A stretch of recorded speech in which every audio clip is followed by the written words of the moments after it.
Michel de Montaigne. Essai. Livre 1er. Chapitre 47. Sur l'incertitude de notre jugement. C'est bien ce que signifie ce vers. Il y a bien des façons de parler de tout, et pour, et contre. Prenons un exemple. Hannibal fut vainqueur, mais ne sut profiter ensuite de sa victoire. Pétrarque. Si l'on veut se ranger dans le clan de ceux qui, comme nos gens, considèrent que c'était une faute de n'avoir pas poursuivi notre percée, dernièrement, à Moncontour, ou si l'on veut blâmer le roi d'Espagne de n'avoir pas su exploiter l'avantage qu'il eut contre nous à Saint-Quentin, alors on peut dire que cette faute est due à une âme enivrée de sa bonne fortune, et d'un cœur qui, rempli de ce commencement de succès, perd le goût de vouloir l'accroître, parce qu'il est déjà bien trop occupé à digérer ce qu'il a obtenu. Il est comblé, il ne peut en saisir davantage, indigne qu'il est du sort qui lui a mis un tel bien entre les mains. Car en effet, quel profit tirera-t-il de sa victoire s'il donne à son ennemi le moyen de se remettre d'aplomb? Quel espoir peut-on nourrir qu'il ose encore attaquer ceux-ci une fois ralliés et remis en ordre, animé maintenant par le dépit et la soif de vengeance, s'il n'a pas osé ou su les poursuivre quand ils étaient en déroute et effrayés, quand le sort est brûlant et que tout cède à la terreur? Lucain. Mais que peut-il attendre, après tout, de mieux que ce qu'il vient de perdre? Ce n'est pas ici comme à l'escrime, où c'est le nombre des touches qui donne la victoire. Tant que l'ennemi est debout, il faut recommencer de plus belle, et il n'y a de victoire que si la guerre prend fin avec elle.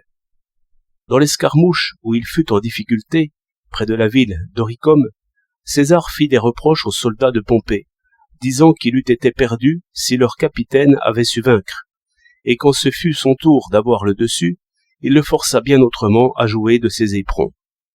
Mais ne pourrait-on dire aussi le contraire?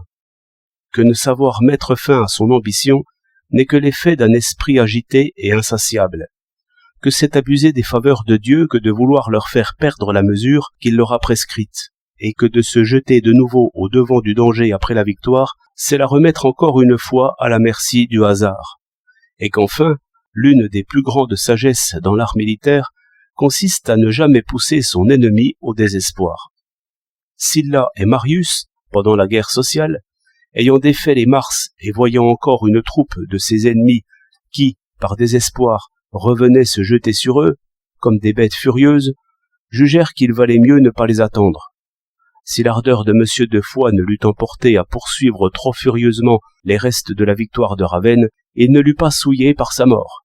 Mais c'est pourtant la mémoire de son exemple encore récent qui permit à M. d'Anguien de se garder d'un malheur semblable à Cérizole. Il est dangereux d'attaquer un homme à qui vous avez ôté tout autre moyen de vous échapper que les armes, car c'est une violente maîtresse d'école que la nécessité. Elles sont terribles, les morsures de la nécessité, quand on l'a irrité. Porcius Latro. Celui qui provoque l'ennemi et met en jeu sa vie, lui fait payer cher la victoire. Lucain. Voilà pourquoi Pharax empêcha le roi de Lacédémone, qui venait de remporter la bataille contre les Mantinéens, d'aller affronter le millier d'Argiens qui avaient échappé sans dommage à la défaite de leur armée. En les laissant filer librement, au contraire, il évita de mettre à l'épreuve leur courage aiguillonné et irrité par le malheur. Clodomir, roi d'Aquitaine, après sa victoire, poursuivit Gondemar, roi de Bourgogne, qui s'enfuyait, et le força à faire face. Son obstination lui ôta le fruit de sa victoire, car il mourut dans l'engagement. De même, si l'on devait choisir entre une troupe richement et somptueusement armée, ou armée seulement du strict nécessaire, il faudrait choisir la première. C'était l'avis de Sertorius, Philopémène, Brutus, César et d'autres encore, que c'est toujours un moyen d'aiguillonner le goût de l'honneur et de la gloire chez le soldat que de se voir si bien paré, et une raison pour lui d'être plus acharné dans les combats, puisqu'il a ses armes à sauver, qu'il considère comme son bien et son héritage. Xénophon dit que c'est la raison pour laquelle les Asiatiques emmenaient avec eux à la guerre leurs femmes et leurs concubines, avec leurs bijoux et leurs richesses les plus précieuses. Mais on pourrait aussi penser, d'un autre côté, que l'on doive plutôt enlever aux soldats le souci de se conserver en vie, plutôt que de le renforcer, car il craindra d'autant plus de prendre des risques s'il est richement armé. De plus, ce riche butin ne fera que renforcer chez l'ennemi le désir de la victoire, et l'on a remarqué qu'à certains moments, cela encouragea vivement les Romains dans leur combat contre les Samnites. Antiochos, montrant à Hannibal l'armée qu'il préparait contre les Romains, riches et avec de magnifiques équipements, lui demanda « Les Romains se contenteront-ils de cette armée ?» « S'ils s'en contenteront, répondit Hannibal, c'est sûr et certain, si cupide soit-il. » Lycurgue défendait à ses compatriotes non seulement d'avoir des équipages somptueux, mais aussi de dépouiller leurs ennemis vaincus. Il voulait, disait-il, que la pauvreté et la frugalité soient autant à l'honneur que la bataille elle-même. Pendant les sièges, comme en d'autres occasions, quand nous pouvons approcher l'ennemi, nous permettons volontiers aux soldats de le braver, de le mépriser, de l'injurier de toutes sortes de façons, et non sans quelque apparence de raison.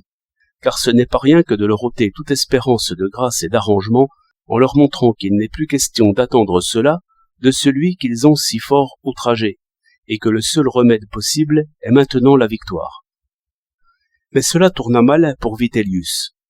Ayant affaire à Othon, rendu plus faible que lui par le peu de valeur de ses soldats, qui avaient perdu depuis longtemps l'habitude de se battre, et amollis par les plaisirs de la ville, il les irrita tellement par ses paroles blessantes, qui leur reprochaient leur pusillanimité, le regret qu'ils éprouvaient pour les femmes et les fêtes de Rome, qu'il leur remit ainsi du cœur au ventre, ce qu'aucune exhortation n'avait pu faire.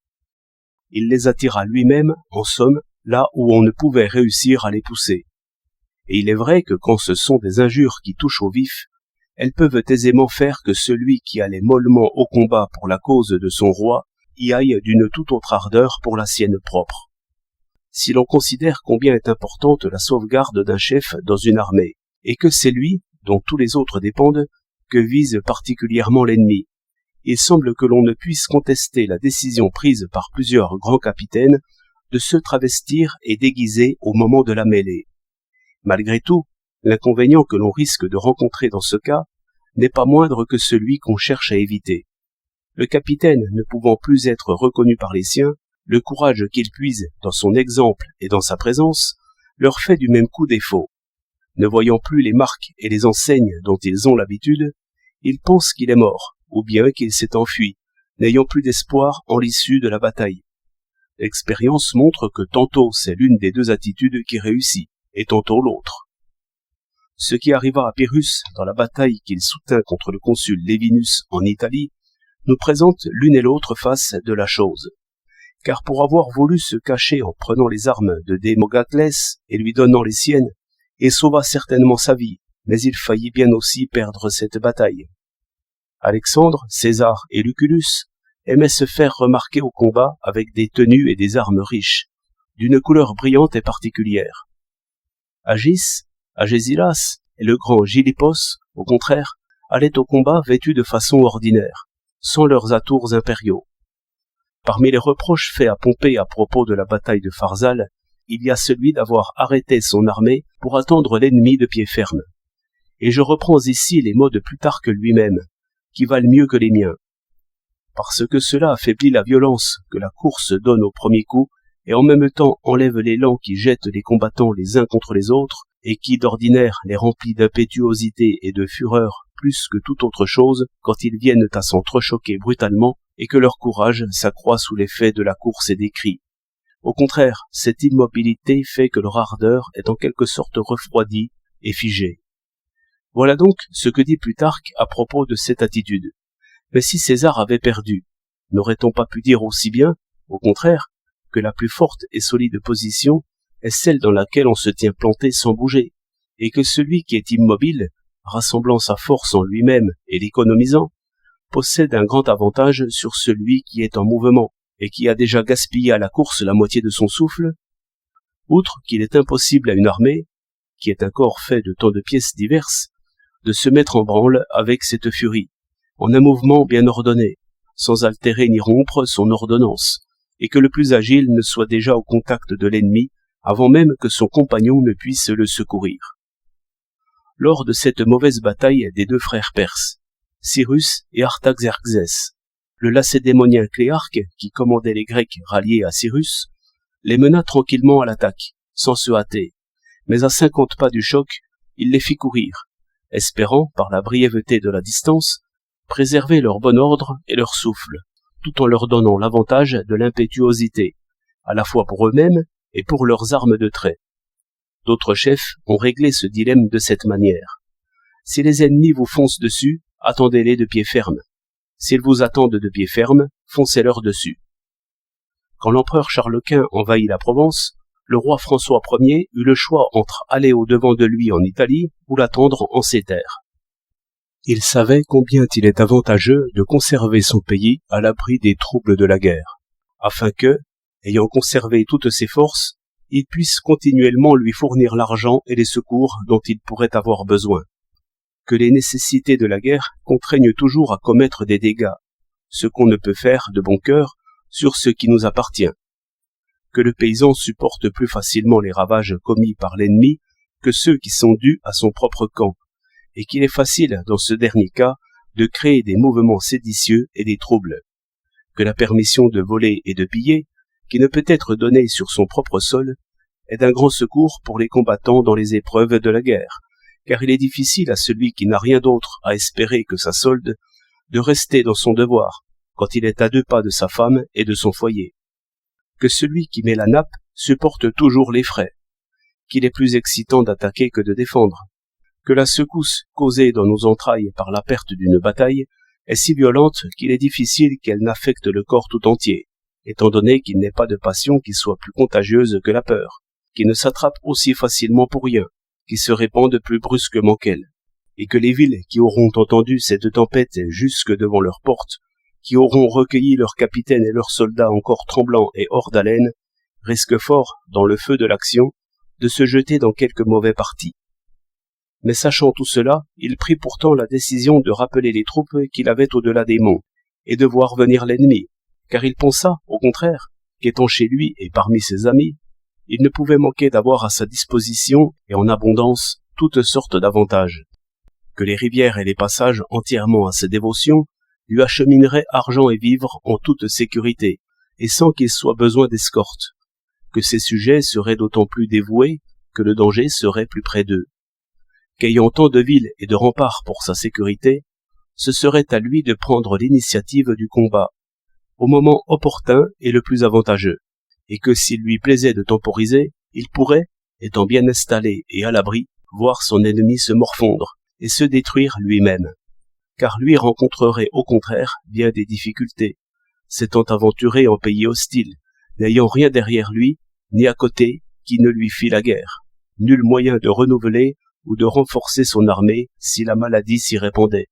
rien pour mettre à l'abri ses blessés, nul moyen de se reposer et reprendre haleine, aucune connaissance des lieux ni des villages qui puissent le mettre à l'abri des embûches et des surprises, et, s'il venait à perdre la bataille, aucun moyen de sauver les restes de son armée. Et il ne manquait pas d'exemples en faveur de l'une et de l'autre solution. Scipion trouva bien meilleur d'aller attaquer le territoire de son ennemi en Afrique que de défendre le sien et de le combattre en Italie. Bien lui en prit. Mais à l'inverse, pendant cette même guerre, Hannibal se perdit en abandonnant la conquête d'un pays étranger pour aller défendre le sien.